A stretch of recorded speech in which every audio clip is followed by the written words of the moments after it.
नमस्कार दोस्तों, रिसेंटली पूरे नॉर्थ इंडिया के अंदर एक नाम काफी सुनने को मिल रहा है। नाम है अतीक अहमद। रिसेंटली अतीक अहमद और उसके भाई अशरफ अहमद की हत्या जो है वो कर दी गई है। पुलिस के सामने हो गई है ये हत्या और ऑन कैमरा पे हुई है। अब ये सारी चीज कैसे हुई वो थोड़ा समझने की कोशिश करो। हुआ कुछ ऐसा कि परसों के दिन अतीक अहमद के बेटे असद अहमद का एनकाउंटर किया गया था उसके साथी गुलाम के साथ में। कल उसे दफनाया गया और कल शाम के दिन जुडिशियल कस्टडी के अंदर वापस अतीक अहमद को ले जाने के लिए एक नॉर्मल रूटीन के अंदर उसका मेडिकल टेस्ट कराना था। तो अतीक अहमद और अशरफ अहमद का मेडिकल टेस्ट कराने के लिए उन्हें हॉस्पिटल ले जाया गया। ठीक उसी समय पे मीडिया के लोग आ गए, चारों तरफ से घेर लिया, सवाल पूछने लगे। उसी बीच में दो गनमैन आते हैं, अतीक अहमद और अशरफ अहमद के ऊपर गोलियां चलाते हैं। गोलियों के अंदर पूरी मैगजीन जो है वो खाली हो जाती है और उसके बाद में हम लोगों को देखने को मिलता है कि अतीक अहमद की तो मृत्यु हो जाती है और वो जो दो गनमैन है वो अपने हाथ ऊपर करके सरेंडर कर देते हैं। साथ में एक और यूथ भी रहता है जिसने गोलियां नहीं चलाई होती है पर वो भी वहां पर सरेंडर करता है। यानी कि तीन लोगों ने यहां पर सरेंडर जो है वो अतीक अहमद के मर्डर के बाद में कर दिया है। अब इस केस के अंदर और क्या खुलासे हैं और क्या नई नई चीजें हैं वो हम लोगों को अभी देखने को नहीं मिल रही है। जितनी चीजें अभी तक देखने को मिली है वो मैंने आपको बताई है। जिसके बाद में इंक्वायरी कमेटी बैठाने की बात की गई है यूपी सरकार द्वारा। 7 में सेक्शन 144 उत्तर प्रदेश के इलाहाबाद के अंदर यानी कि प्रयागराज के अंदर कई सारे क्षेत्रों के अंदर लगाया गया है और कई सारे रेस्ट्रिक्शन जो है वो अभी लगाते हुए दिखाई दे रहे हैं। अब यहां पर इस केस के अंदर सवाल ये उठता है कि क्या सच में उत्तर प्रदेश से माफिया खत्म हो गया है या माफिया खत्म हो जाएगा। यहां पर सवाल एक और ये भी उठता है कि अतीक अहमद कौन है, ये पूरा केस क्या है और अतीक अहमद इतना ज्यादा चर्चा में क्यों है। हालांकि अतीक अहमद की मैं पूरी जीवनी के बारे में चर्चा नहीं करने वाला हूं क्योंकि ऐसे लोगों से हम लोगों को इंस्पिरेशन नहीं लेना है। ठीक है कि दाऊद कौन था, दाऊद कैसे ऊपर उठा, कैसे ये ऊपर उठा, उन चीजों के ऊपर हम लोगों को इंस्पिरेशन नहीं लेना है। सो दैट्स व्हाई मैं उस चीज के ऊपर कवर नहीं करने वाला हूं। मैं बस केस के फैक्ट आप लोगों को बताऊंगा और केस के फैक्ट को बताने के बाद में हम लोग माफिया के ऊपर डिस्कस करेंगे। उत्तर प्रदेश के अंदर, पूरे भारत के अंदर जिस तरीके से सैंड माफिया वगैरह चलता है उन सारी चीजों के ऊपर हम लोग चर्चा करेंगे। बट उसके पहले आप लोग मेरे साथ सीटन टेलीग्राम ग्रुप के ऊपर जुड़ सकते हो। मेरे क्लास की अपडेट, पीपीटी, पीडीएफ सब कुछ आपको हमें मिल जाता है। इसके अलावा दोस्तों रोज सुबह 8 बजे दैन की क्लास में पाथफाइंडर चैनल के ऊपर लाइव ली जाती है। आप यहाँ पर ही मेरे साथ में जुड़ सकते हो। तो चलिए दोस्तों समझने की कोशिश करते हैं होता क्या। देखो अतीक अहमद एक्चुअल में इलाहाबाद वेस्ट कॉन्स्टिट्यूएंसी से 1989 के अंदर इंडिपेंडेंटली उतरता है, किसी पॉलिटिकल पार्टी से नहीं, इंडिपेंडेंटली उतरता है। एक लोकल बिजनेसमैन और एक लोकल गुंडा होता है। गुंडा वगैरह देखे होने के कारण थोड़ा गुंडा राज तो है ही, उस समय पे ज्यादा हुआ करता था। तो अतीक अहमद जो है वो 1989 का इलेक्शन जीत जाता है इंडिपेंडेंटली। आप देख सकते हो इलाहाबाद वेस्ट कॉन्स्टिट्यूएंसी से। अगला इलेक्शन 1991 का होता है, वो भी ये जीत जाता है। 1993 वाला इंडिपेंडेंटली जीत जाता है।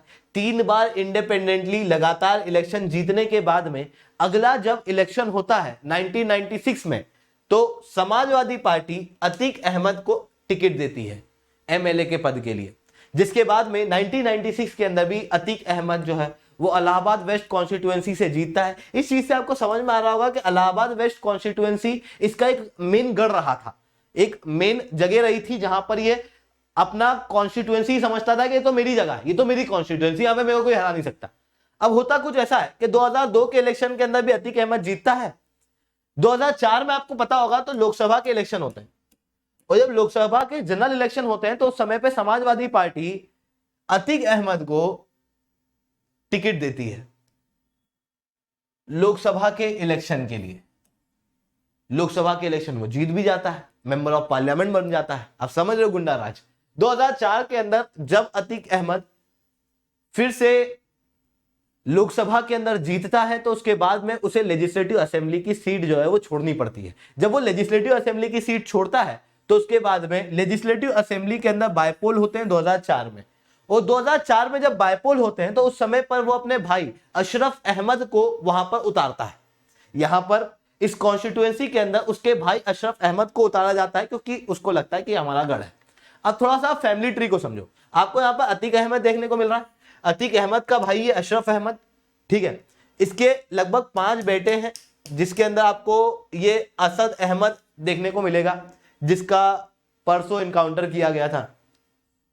अब होता यह है कि अशरफ अहमद 5000 वोट से यहां पर हार जाता है और जब 5000 वोट से अशरफ अहमद हारता है तो जो व्यक्ति जीतता है वो है राजू पाल। राजू पाल जब ये इलेक्शन जीत जाते हैं तो उसके बाद में हम लोग को देखने को मिलता है कि राजू पाल का मर्डर कर दिया जाता है। और जब राजू पाल का मर्डर किया जाता है उसके बाद में वापस बायपोल होते हैं। तो आप यहां पर देख सकते हो खालिद अजीम, ये अशरफ अहमद ही है। अशरफ अहमद ये चुनाव जीत जाता है, जिसके बाद में ऐसा कहा जाता है कि क्योंकि अतीक अहमद राजू पाल के जीतने से खुश नहीं था, इस कारण से राजू पाल का मर्डर कर दिया गया। जिसके बाद में राजू पाल केस के अंदर अशरफ अहमद और अतीक अहमद का नाम उठता है। इसके खिलाफ काफी सारे केसेस जो है वो दायर होते हैं। हालांकि पहले से ही 100 से ज्यादा केसेस जो है वो अतीक अहमद और अशरफ अहमद दोनों के नाम पे हैं। ठीक है, मतलब काफी माफिया राज जो है वो हम लोग को यहाँ पर दिखाई दे रहा है। अतीक अहमद की फैमिली ट्री तो अभी तक आपने देख ली। अब बात करते हैं राजू पॉल की। तो राजू पॉल जो है उनकी वाइफ है पूजा पॉल। पूजा पॉल ये केस वेस करती हैं। राजू पॉल की जब हत्या होती है तो ठीक उस समय पर जो आई विटनेस होता है वो होता है उमेश पॉल। और उमेश पॉल जो है वो पूजा पॉल के ही कजिन ब्रदर होता है। अब यहां पर ये सारा केस जो है वो चल रहा होता है। इस केस के अंदर सीबीआई भी इंक्वायर करती है, उमेश पाल वगैरह से भी चीजों को जानने की कोशिश करती है। उस बीच में उमेश पाल कई बार अपने स्टेटमेंट बदल देते हैं। ठीक उसी बीच में हम लोग को देखने को मिलता है कि सीबीआई खुद कहती है कि उमेश पाल एक अनरिलायबल विटनेस है। हालांकि उमेश पाल का कहना यह होता है कि 2007 के अंदर उसे किडनैप कर लिया गया था, अतीक अहमद के लोगों के द्वारा मारा भी गया था, टॉर्चर भी किया गया था। इस कारण से उन्हें अपने स्टेटमेंट जो है वो बदलने पड़े।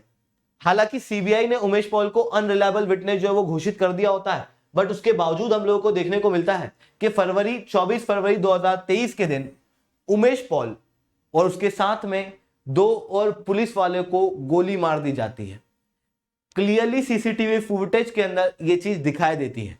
और इस फुटेज के अंदर प्राप्त होता है विजय चौधरी, असद अहमद, गुलाम और कुछ लोग उमेश पॉल को मार देते हैं। असद अहमद वही व्यक्ति है जो अतीक अहमद का बेटा है, जिसे परसों इनकाउंटर के अंदर मारा गया। और उस समय पे आप देख रहे होंगे तो न्यूज आर्टिकल्स के अंदर लिखा हुआ था कि असद अहमद आरोपी है उमेश पॉल मर्डर केस का। इसी के पहले हम लोगों को यह भी देखने को मिल रहा था कि अतीक अहमद बार बार कह रहा था कि अरे मेरा इनकाउंटर हो जाएगा, मेरा इनकाउंटर हो जाएगा। कल के दिन हम लोगों को देखने को मिला कि अतीक अहमद को 2 लोगों ने मार दिया, उसके बाद में तीसरे व्यक्ति ने भी वहां पे सरेंडर किया है। ये सारी चीजें जो है पुलिस के सामने हुई है, जिसके बाद में अभी हम लोगों को देखने को मिल रहा है, कहा जा रहा है कि क्या अब उत्तर प्रदेश के अंदर माफिया राज खत्म हो चुका है, क्योंकि अभी तक माफिया राज हम लोगों को देखने को मिल रहा था। देखो, केवल उत्तर प्रदेश में माफिया नहीं है, कहीं ना कहीं अगर आप देखोगे तो भारत के अंदर कई सारे क्षेत्रों के अंदर आपको माफिया देखने को मिलेगा। चाहे वो सैंड माफिया हो, चाहे वो सैंड माइनिंग का माफिया हो, चाहे वो ये पॉलिटिकल माफिया हो, चाहे वो गुंडा राज हो, अलग अलग रूप के अंदर इस तरीके के माफिया जो है वो हम लोगों को देखने को मिलते हैं। अगर आप खुद भी जैसे आगे जाके सिविल सर्वेंट बनोगे, आईपीएस आईएएस ऑफिसर बनोगे, तो उस दौरान में आप प्राप्त करोगे कि यार आपको पता है आपके सामने गलत हो रहा है। जो सैंड माफिया है वो इलीगल है, वो सैंड माइनिंग जो हो रही है वो इलीगल है। आप उसके खिलाफ एक्शन लेने जाओगे पर आप एक्शन नहीं ले पाओगे, क्योंकि पॉलिटिकल अफिलिएशन होता है। मतलब माफिया तो है पर सारा खेल जो है वो कहीं ना कहीं पॉलिटिकल अफिलिएशन का है। इवन आप रिसेंटली देखो तो जो अतीक अहमद है जिसकी हत्या अभी हुई है, अतीक अहमद का नाम जो है वो पिछले कुछ महीनों में काफी ज्यादा उठ रहा था, जिस दौरान में उत्तर प्रदेश के चीफ मिनिस्टर कह रहे थे कि मिट्टी में मिला दूंगा, क्योंकि पॉलिटिकल अफिलिएशन छीन चुका था। अतीक अहमद माफिया पहले से था, 1989 से। पुलिस ने 1989 से अभी तक कोई एक्शन नहीं लिया, पर जब पॉलिटिकल सपोर्ट पुलिस को मिला या फिर पॉलिटिकल अफिलिएशन अतीक अहमद के ऊपर से चला गया, उसके बाद हम लोगों को देखने को मिलता है कि अतीक अहमद के ऊपर सारे चीजें जो है वो हुई। उसके बाद में न्याय वगैरह की बातें जो वो होने लगी। बट ऐसे कई सारे केसेस आज भी देश के अंदर पेंडिंग है, जहां पर कई सारे माफिया जो है वो अभी भी कंटिन्यू है, क्योंकि कहीं ना कहीं पॉलिटिकल अफिलिएशन होता है। लोकल लीडर्स जो है वो सपोर्ट करते हैं, लोकल लीडर को उससे पैसे मिलते हैं या फिर लोकल लीडर को उससे वोट मिलते हैं। तो यहां पर एक नेक्सस भी हम लोगों को कहीं ना कहीं दिखाई देता है माफिया और पॉलिटिक्स के बीच में। इवन आप अभी देखोगे तो लोकसभा के अंदर 40% के आसपास मेंबर ऑफ पार्लियामेंट आज के समय पे कहीं ना कहीं उनके ऊपर क्रिमिनल केसेस जो है वो चार्ज हैं, और लगातार ऐसे लोग जिनके ऊपर क्रिमिनल केसेस हैं उनके आंकड़े बढ़ रहे हैं। आप पिछले लोकसभा इलेक्शन के आंकड़े देखोगे तो आप प्राप्त करोगे कि लगातार ये आंकड़े बढ़ रहे हैं कि ऐसे लोग जो गुंडे हैं, ऐसे लोग जो जिनके ऊपर मर्डर के, रेप के चार्जेस हैं, वो मेंबर ऑफ पार्लियामेंट के रूप में बैठे हुए हैं और अपनी पावर का कई बार मिसयूज भी करते हैं। तो ऐसी चीजें जो है वो देश के अंदर रुकना जरूरी है। यहां पर दूसरा सवाल यह भी उठता है कि पुलिस के सामने ये हत्या कर दी गई है। पुलिस के सामने हत्या करना, जो पुलिस लॉ एंड ऑर्डर को मेंटेन करने के लिए है, वही पुलिस जो है वो यहाँ पर उसी के सामने यहाँ पर जब मर्डर किया गया तो कई सारे एक्सपर्ट जो है वो उस चीज को भी क्रिटिसाइज करते हैं। तो यहाँ पर ये सारी चीजें जो है वो देखने को मिलती है। आप लोगों की क्या राय है आप नीचे कमेंट के अंदर लिख सकते हो। मैंने बस आप लोगों को फैक्ट बताया है, मैं किसी पॉलिटिकल पार्टी या किसी भी चीज से बिलोंग नहीं करता। तो दोस्तों आज के लिए इतना ही रखते हैं। लेक्चर अच्छा लगा तो लाइक करो, लेक्चर बहुत अच्छा लगा तो SRC10 कमेंट करो। अगर आप लोगों को अनअकैडमी के ऊपर सब्सक्रिप्शन लेना है दोस्तों तो आप लोग कोड यूज कर सकते हो SRC10, जिसके बाद में आप लोगों को मेरे द्वारा 1-on-1 मेंटरशिप मिलेगी। दोस्तों आज के लिए इतना ही। जय हिंद, जय भारत।